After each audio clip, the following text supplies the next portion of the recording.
नमस्कार. स्पीड कोटा क्लासेसच्या चॅनलमध्ये तुमचं खूप खूप स्वागत आहे. आजचा हा व्हिडिओ बनवण्यामागे आमचं खूप सारं कारण आहे. कारण बघायला गेलं तर मालेगावमधली जी स्पर्धा आहे आणि या स्पर्धेच्या युगामध्ये जसं विद्यार्थ्यांना अपडेट व्हावं लागतंय, तसं आम्हाला पण अपडेट व्हावं लागतंय. मी Roshan Ayrao, speed Kota IIT medical इन्स्टिट्यूटचा डायरेक्टर. आज आमचे जे काही विद्यार्थी आहेत, जे 11वीचे विद्यार्थी आहेत, आज रोजी ते नीटचं प्रिपरेशन करतायत, कुणी जेईचं प्रिपरेशन करतंय. त्यांचा जो प्रवास आहे किंवा त्यांना इथं कोणकोणत्या फॅसिलिटी दिल्या जात आहेत आणि त्यांच्याबरोबर कोणत्या साऱ्या टेस्ट वगैरे किंवा त्यांचे जे प्लॅनिंग्स आहे हे कसे एक्झिक्यूट केले जातात, त्याबद्दल आपण त्यांच्याशी बोलणार आहोत. गुड मॉर्निंग मित्रांनो. बळा आपलं नाव? माझं नाव अमृत घिवसर. माझं नाव प्रथमेश शिव. ओके. किती दिवसापासून आलात तुम्ही या क्लासमध्ये? मला ह्या क्लासमध्ये येऊन म्हणजे तर एक वर्ष होतं. ओके. बळा तुला? मला पण 1 वर्ष होतं. ओके. आणि कसलं प्रिपरेशन करतोयस तू? नीटचं. आणि तू? मी पण नेटचं प्रिपरेशन. ओके. आता सध्या स्कोर वगैरे काय जातोय तुझा? माझा 650+. 650+. अरे वा. आणि मला थोडं तर शॉक पण आहे. 650 म्हणजे क्लासच्याच टेस्टमध्ये होतं सर तुझं फक्त हे? क्लासचे नाही, म्हणजे MTDचे किंवा दुसरे पब्लिकेशनचे पण ट्राय केले. सर्व म्हणजे चांगले. ओके. अरे वा. म्हणजे आनंदाची गोष्ट आहे की अदर पब्लिकेशनच्या पण तू टेस्ट देतोय, तिथं पण तुझा छान स्कोर जातोय. रुटीन कसं आहे सकाळपासून दुपारपर्यंत, म्हणजे कसं शेड्यूल चालतं तुझं क्लासमध्ये? सकाळी 6 वाजता मी उठतो. आपले जे पण डेली रुटीन राहते डेली रुटीन कंप्लीट करतो. थोडा टाइम भेटला तर अभ्यास किंवा 8 वाजता लगेच क्लासला येतो. 8:30ला क्लास सुरू झाला, 2 पर्यंत लेक्चर्स चालतात. लेक्चर झाल्यानंतर जी डाऊट सेशन राहतो. आपल्याला जे DPP भेटले किंवा दुसरे काही डाऊट असतील क्वेश्चनचे, मॉड्यूलचे, टेस्टचे असतील, ते सर्व डाऊट सर टीचर सॉल्व्ह करून देतात. त्याच्यानंतर 4 वाजता मी घरी 2 वाजता 3-3:30 पर्यंत घरी गेल्यानंतर 4 वाजता अभ्यासाला बसतो. अभ्यास करतो 7-7:30 पर्यंत. त्याच्यानंतर जेवण करतो. रात्री पण 1 तास अभ्यास. ओके. आणि मी ऐकलंय की तुमच्या टेस्ट वगैरे किंवा तुम्ही जे आता DPP सॉल्व्ह करतात त्याची लेवल कशी जाते तुम्हाला?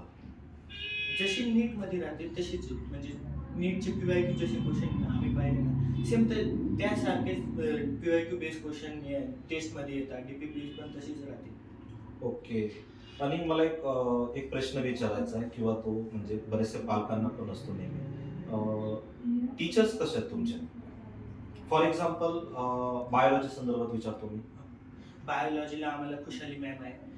ते आम्हाला बायो फक्त शिकवतच नाहीत. बायोचे जे स्टोरी ॲज लाईक स्टोरी समजून शिकवतं. म्हणजे असं थेरी वाचून आम्ही बोर जरी झालो होतच नाही.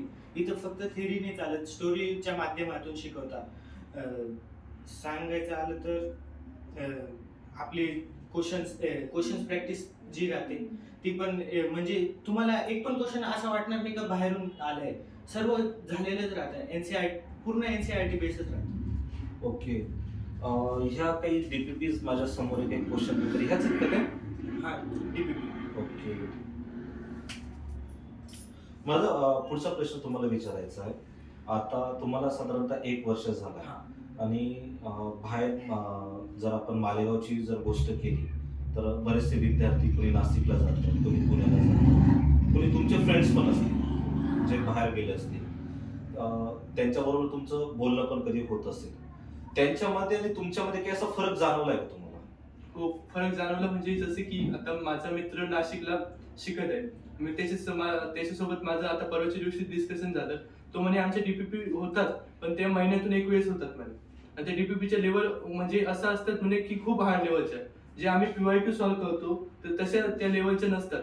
आणि काही लेवल असं असतात म्हणजे ते एकदम लो लेवलच्या असतात. म्हणजे ती आम्ही क्वेश्चनची प्रॅक्टिस पण केली म्हणे तरी आम्हाला नंतर PYQ सॉल्व्ह करता येत नाही. आणि मेन म्हणजे आम्हाला आमचा डाऊट्स एवढा क्लिअर होत नाही म्हणे. ओके.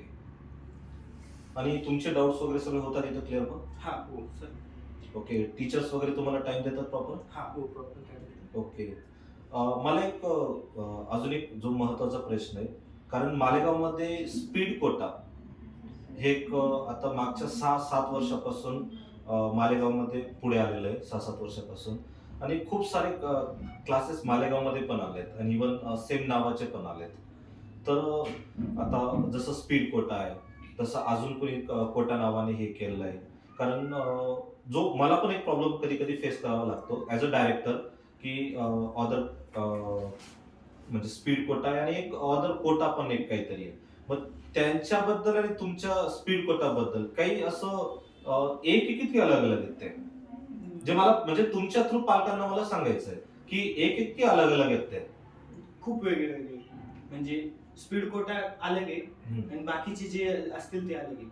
स्पीड कोटामध्ये फक्त म्हणजे नावच नाही तर जे आहे ते एकदम 100% खरं. ओके. म्हणजे जे आम्ही नाव ऐकून स्पीड कोटा जॉईन केला ते आम्हाला त्याचं बेनिफिट होत आहे आणि ते एकदम 100% ट्रू होतं. तुमचं एखादं असं कोणी एक्झाम्पल आहे जे आपलं नाव बघून दुसरीकडे गेलं पण आज रोजी त्याला त्याच्यावर पस्तावा येतोय की यार मी कुठे आलो, मी तर स्पीड कोटा नाव बघून गेलो होतो तिथं पण वेगळंच ठिकाणी कोट्या ठिकाणी जाऊन बसलो, असं कोणी आहे? माझा मित्र आहे तो गेलाय हम्म. कोटाला. दुसरं म्हणजे स्पीड कोटा नावानेच आला होता पण ते स्कॉलरशिप मुळे तो तिथं गेला. बरं. तिथं पाहिलं तर त्याला नीट साठी त्याने घेतलं पण नीटचं शिकवणं सोडून सीईटी पण पूर्ण होत नाही त्याच्यात. ओके. मला थोडं आता परत टीचरांकडे यायचंय मला. आता बरेचसा पालकांचे बोलणं असतं की टीचर वगैरे खूप सारे चेंज होतात आणि चेंज झाल्यानंतर खूप सारा प्रॉब्लेम मुलांना फेस करावा लागतात. तसं तू आपल्या क्लासमध्ये म्हणजे टीचर चेंज किती झालं, त्याचा इफेक्ट किती झाला? टीचर म्हणजे हे केमिस्ट्रीचे एक सर चेंज झाले पण जे नवीन टीचर आले आम्हाला शिकवलं ते त्यांचं शिकवणं म्हणजे एकदम फ्रेंडली एकदम. जसे की आम्ही असं फ्रेंड म्हणून बोलतो, जसे की मी आहे अमृत आहे, आम्ही जसं फ्रेंड म्हणून डिस्कशन करतो, जसे की डाऊट आम्ही एकमेकांना विचारतो. ते सरांचं म्हणजे शिकवणं एकदम जसे की एकदम मॅजिक ट्रिकने शिकवतात ते. जसे की आम्हाला क्वेश्चन मध्ये काही काही वेळेस असं ट्रिक देतात, जसे की आता आम्हाला ते केमिकल बॉन्डिंग शिकवतं त्यामध्ये हायब्रिडायझेशनचा जे आम्ही असं कंपाऊंड करून जे हायब्रिडायझेशन करायचो त्यासाठी आम्ही सरांनी आम्हाला एक ट्रिक दिली. त्यासाठी आम्हाला पेन पेपर सुद्धा यूज करावा नाही लागत. ओव्हरऑली आम्ही ते ट्रिक यूज करून ते क्वेश्चनचं इझिली आन्सर देऊ शकतो विदिन 5 सेकंड. बरोबर. मला एक काही क्वेश्चन आहेत आणि बरेचसे आपले जे विद्यार्थी आहेत त्यांना पण म्हणजे तुझ्याकडून जाणून घ्यायचंय, कारण तुझी अभ्यासाची मेथड काय? कारण तू जसं बोललास की 650+ मार्क्स जातात आणि तुझं जर ओव्हरऑल तुझं स्टडीचा जर टाइम स्पॅन पण बघितला तो अगदी कमी आहे, पण मात्र एवढा स्कोर तुझा का जातो आणि कसं काय जातो नेमका? मेन फक्त अभ्यास करत राहायचं किंवा एनसीईआरटी घेऊन बसायचं, रटत राहायचं ते नाही. कन्सेप्ट समजून घ्यायचे, ते क्वेश्चन झाले टॉपिक झाल्यानंतर क्वेश्चनची प्रॅक्टिस करायची. आणि फॉर एक्झाम्पल आज जे शिकवलं ते तुम्हाला म्हणजे केमिस्ट्रीचं एक्झाम्पल घेऊन घेतो. हायब्रिडायझेशन शिकवले, त्याचे पहिले 2 टॉपिक झाले, मेन पॉईंट झाले, ते आज झाले. उद्या पुढचे 2 होणार आहे. त्याच्या अगोदरचे 2 पॉईंट करून घ्यायचे प्लस ते 2 पॉईंट घरी गेल्यानंतर लगेच करायचे. म्हणजे ते आपल्याला मागचे पण होतात आणि पुढचे पण वापस रिवाइज होऊन जातात. तर ते पुढे जाऊन आपल्याला कधीच अटकत नाही. त्याच्यानंतर तिसऱ्या दिवशी अजून नवं काही शिकवणार आहे. मागचे 2 टॉपिक पण व्हायला पाहिजे, ते पुढचं पण आपण अटेंड करायला पाहिजे. ते केल्याने आपले जे पण मागचे बॅकलॉग राहतच नाही, कधी होतच नाही बॅकलॉग. ओके. म्हणजे ही छान एक मॅजिक ट्रिक आहे तुझी, कारण बरंचसं आपण बघतो की पुढे पाठ आणि मागे सपाट हे आपल्याकडे एक वर्ड फेमस आहे आणि आपल्याकडे एक माहिती पण म्हणजे आपण एक समजतो पण की पुढे खड्डा आहे पण मात्र आपण पडणारच आहे, आपण हे माहिती पण आपण तरी पडतो.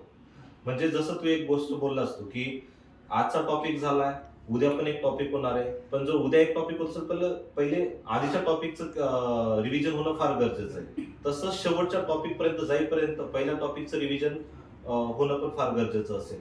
म्हणजे ही एक गोष्ट तुझ्याकडनं आली. अजून तुला कोणत्या गोष्टीचा फायदा होतो तुझ्या या मार्क्स वाढण्यामध्ये? मार्क्स वाढण्यामध्ये टीचर्सचा पण मेन खूप मोठा रोल असतो. टीचर्स जर चांगले राहिले तरच आपल्याला कन्सेप्ट शिकवतील. जर फ्रेंडली टीचर्स राहिले तर आपल्याला कोणत्याच सब्जेक्टमध्ये प्रॉब्लेम येणार नाही. इथले सर्व टीचर्स फिजिक्स राहो, केमिस्ट्री राहो, बायो राहो, सर्व एकदम फ्रेंडली शिकवतात. म्हणजे तुम्हाला कधी बोर सारखं वाटणारच नाही. सतत तुम्ही अभ्यासात मग्न राहाल आणि काहीच तुम्हाला वाटणार नाही. प्लस मॅनेजमेंट पण इथली खूप एकदम चांगली आहे. अजून टेस्ट पण होता, टेस्ट पण चांगले राहतात, डीपीपी राहतात. मला एक विचारायचं, आता तुझ्या म्हणजे तुझ्या क्लासमध्ये आता समजा तू टॉपर आहेस, ओके, तुझ्या क्लासमध्ये, आणि एक शेवट येणारा विद्यार्थी, त्याच्यामध्ये तुझ्यामध्ये फरक काय आहे? तो शेवटी काय येतोय आणि तू टॉपर काय येतोय? फरक जरा ट्रिकी प्रश्न आहे हा तुझ्यासाठी, कारण आपण त्याला जस्टिफाय करतोय की त्याला कमी का त्याला मार्क्स का कमी मिळत आहे, पण मात्र त्याच्यासाठी एक चांगली गोष्ट असेल की त्याचे ड्रॉबॅक त्याला कळतील. हा माझा एक छोटासा हेतू आहे. त्यांना आता सांगावं तर जो शेवट येत असेल त्याला तो क्लासमध्ये अटेंड म्हणजे राहत असेल पण दुसऱ्या विचारात राहत असेल बरोबर. तसं राहू शकतो, किंवा क्वेश्चन प्रॅक्टिस नाही करत असेल किंवा घरी जाऊन रिव्हिजन नाही करत असेल, बरोबर. जर ते केलं तर तो पण पुढे येईल. आता मी असे बरेचसे विद्यार्थी पण बघितलेत. फॉर एक्झाम्पल प्रथमेश पण आहे, खूप वेळ खूप अभ्यास पण करतो, सगळ्या गोष्टी करतो, आणि त्याचा अभ्यासाचा काउंट पण खूप जास्त आहे, म्हणजे हवर्सचा काउंट पण जास्त आहे, ॲज कम्पेअर तुझ्यापेक्षा खूप कमी आहे.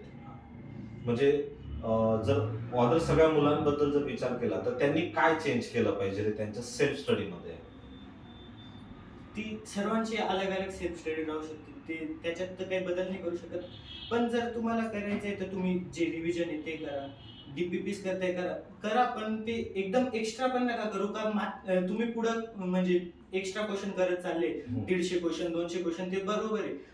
अजून क्वेश्चन पाहिजे, अजून करायचे ते करा, आणि मागचे विसरून गेले तर ते Okay. होणार नाही. म्हणजे एकंदरीत छोटस म्हणजे हे काढायचं झालं तर थोडं करा पण परफेक्ट करा, परफेक्ट. थोडं करा पण परफेक्ट करा. आणि इथं फॉर एक्झाम्पल एखाद चॅप्टर जर बघितलं आपण, एखाद चॅप्टर जर घेतलं, टीचरने ते चॅप्टर कम्प्लीट केलं, तर नंबर ऑफ प्रॅक्टिस किती होते तुमचे? तरी साधारणतः पाहिलं तर पीवायक्यू ते सोडूनच द्या, पीवायक्यू झाल्यानंतर पण जे मॉड्यूलचे क्वेश्चन आहेत ते पण 150-200 क्वेश्चन, ते डीपीपी पण आम्हाला भेटते. साधारणतः एक चॅप्टरला 3-4 डीपीपी राहतात, प्रत्येकी 50-100 अलग अलग क्वेश्चन्स राहतात, लेवल वाईज राहतात, टॉपिक वाईज पण राहतात, ते क्वेश्चन राहतात. म्हणजे साधारणतः एका चॅप्टरची आमची कमीत कमी 400 ते 500 क्वेश्चनची प्रॅक्टिस होऊनच जाते. Okay okay. म्हणजे मग जर एवढे क्वेश्चन जर मुलांनी जर मन लावून सॉल्व्ह केले तर अडचण यायलाच नको. साधारणतः म्हणजे जायची आपण गरजच नाही. ज्या चॅप्टरवर 400-500 क्वेश्चन करत आहे त्यामधला आपल्याला नीटला येणारा क्वेश्चन म्हणजे एकच असतो चॅप्टर मध्ये, तो क्वेश्चन आलाच पाहिजे आपल्याला, एवढी नंबर ऑफ क्वेश्चनची प्रॅक्टिस होते. बरोबर. मला अपेक्षा असेल, म्हणजे तुमच्याशी बोलून मला खूप छान वाटलं, आणि आपले जे विद्यार्थी आहेत आणि इव्हन बाहेरचे जे विद्यार्थी त्यांना पण या संभाषणाचा खरंच त्यांना पण एक पुशअप भेटू शकतो, त्यांना काय चेंज करायचं त्यांच्या स्टडीमध्ये.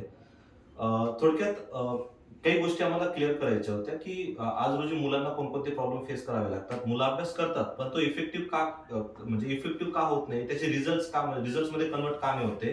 तर या छोट्याशा गोष्टींवरती आम्हाला ते क्लिअर करायचं होतं. थँक्यू.